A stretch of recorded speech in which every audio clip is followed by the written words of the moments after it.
욥기 3장 11절부터 26절까지 죽음을 묵상하나요? 이렇게 같이 보도록 하겠습니다.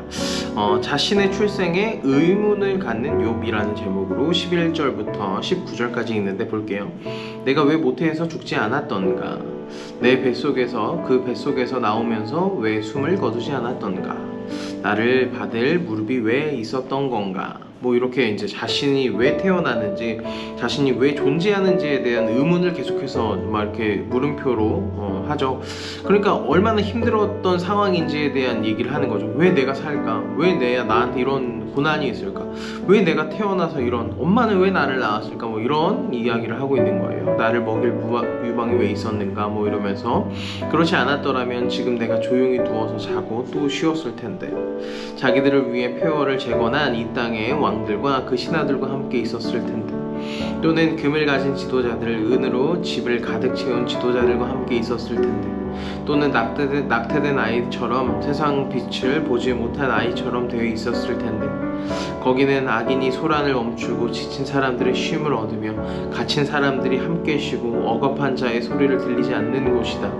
거기서는 작은 사람 큰 사람이 함께 있고 종들이 그 주인에게서 놓여 있지 않는가?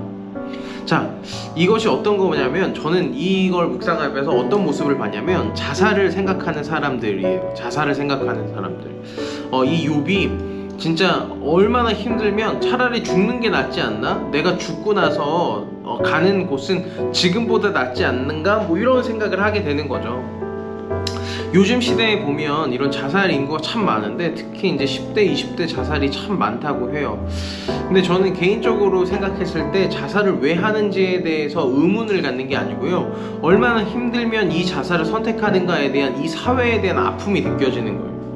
이 욥은 사실 개인적인 상황이잖아요. 뭐 병에 걸렸고, 병에 걸렸었고, 뭐 자식을 잃었었고, 뭐 지금 자기가 가진 뭐 재산도 다 잊어버렸고, 뭐 지금 심지어 친구들이 와서 뭐 위로한답시고 하는 얘기들이 그닥 좋지 않고, 뭐 이런 수많은 상황들이 자기를 너무 힘들게 하는 상황이잖아요. 근데 자살에는 참 다양한 이유가 있겠지만, 저는 대부분의 사람들이 자살을 선택하는 것은 관계예요. 관계라고 생각합니다.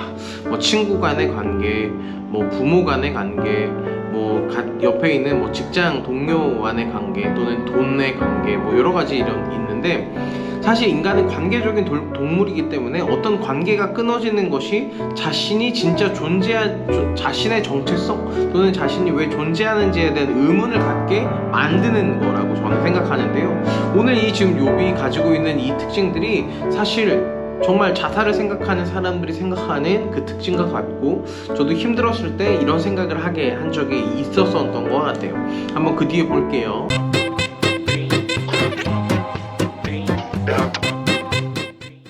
20절부터 왜 비참한 사람에게 빚을 주시고 고통스러워하는 영혼에게 생명을 주시는가? 죽음을 기다리는 사람들이 죽음이 오지 않아 숨겨진 보물을 찾는 것보다 더욱 간절히 죽음을 찾다가 마침내 무덤에 이르게 되면 기뻐서 어쩔 줄 몰라 하지 않겠는가? 그러니까 결국 죽음이라는 것도, 죽음이 너무 필요한 거예요. 지금 너무 힘든 상황이고, 이 상황 자체가 너무 어려우니까 차라리 죽는 게 낫다라는 거죠. 지금 병을 얻었어요. 어떤 병이에요? 몸을 계속해서 긁는 병이에요. 얼마나 간지럽겠어요. 한시도 참을 수가 없는 그 간지러움을 계속해서 견디고, 그렇게 막 병이 옮아서 사람들이 너무 막 이렇게 하는데 너무 간지러워서 돌로 그 피부를 긁어야지 시원한 그런 상태가 있는 것이 욥이에요. 그러니까 이 욥은 얼마나 그 죽음을 기다리겠습니까? 그러니까 표현해서 이렇게 표현하잖아요. 무덤에 이르게 됐을 때 기뻐서 어쩔 줄 몰라 하지 않겠느냐. 그러면 23절 볼게요. 하나님의 울타리에 쌓여 그 인생길이 숨겨진 사람에게 왜 빚을 주시는 것인가? 내가 먼저 한숨이 나오고 내 신음이 물처럼 쏟아져 나오는구나. 내가 그토록 두려워하던 것이 내게 닥쳤고 내가 무서워하던 일이 내게 일어났구나. 내가 평안도 없고 쉼도 없고 조용함도 없고 그저 고난만 와 있구나. 이렇게 얘기하면서 죽음을 계속해서 기다리고 있고 한탄하는 오늘 이 욥의 모습을 보게 됩니다. 여러분들은 어떤 상태이신가요? 어떤 환경이 여러분들이 힘들게 하고 있나요? 여러분들은 참 이런 낙심의 경우를 경험해 보셨나요? 내가 왜 살고 있을까? 내가 왜 이런 일이 나에게 있었을까? 뭐가 문제일까? 뭐 이렇게 하면서 이제 낙심에 빠지게 되는데요. 이런 낙심을 경험하게 되면서 저도 수많은 낙심들을 사실 경험해요. 매일매일 삶 가운데서도 낙심하기도 하고, 매일 삶 가운데 왜 이렇게 고난이 많을까? 왜 나한테 잘 되는 것이 없을까를 고민하다가 결국은 우리가 찾게 되는 것이 무엇일까에 대한 궁금을 이렇게 쭉 가다 보면 결국 우리는 죽음이라는 것을 묵상하거나 또는 하나님을 묵상하게 돼요. 결국 죽음의 자리에 하나님이 계신다는 것, 죽음을 묵상하며 할수록 하나님이 묵상되는 것, 그리고 하나님을 묵상하며 할수록 죽음을 생각하게 되는 것, 뭐 이렇게 저는 생각이 되는데, 그 이유는 무엇이냐면 죽음이라는 것은 생명이 사라지는 거잖아요.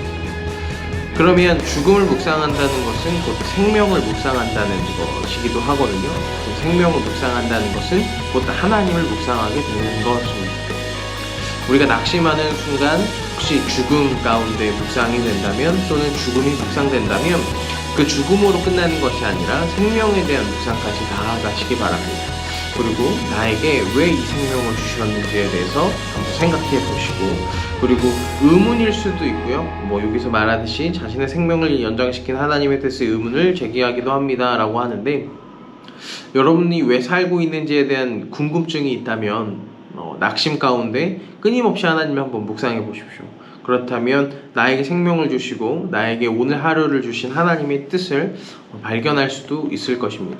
오늘 이욥의 말씀을 다시 한번 큐티하시면서 내가 왜 살고 있을까? 나를 왜 이 고통 가운데 두실까에 대한 묵상을 한다면 하나님이 주신 그 생명에 대해서도 더 깊은 묵상이 일어날 거라고 믿습니다. 자, 그러면 오늘 마무리하도록 하고요. 제가 기도하겠습니다.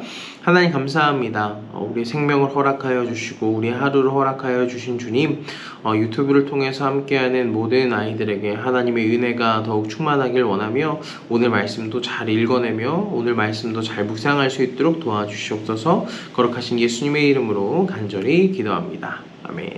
오늘 비가 막 계속 오는데 추적추적하고 우울한 날씨지만 그래도 하나님 말씀 읽으면서 하루 잘 마무리하시기 바랍니다. 모두 안녕.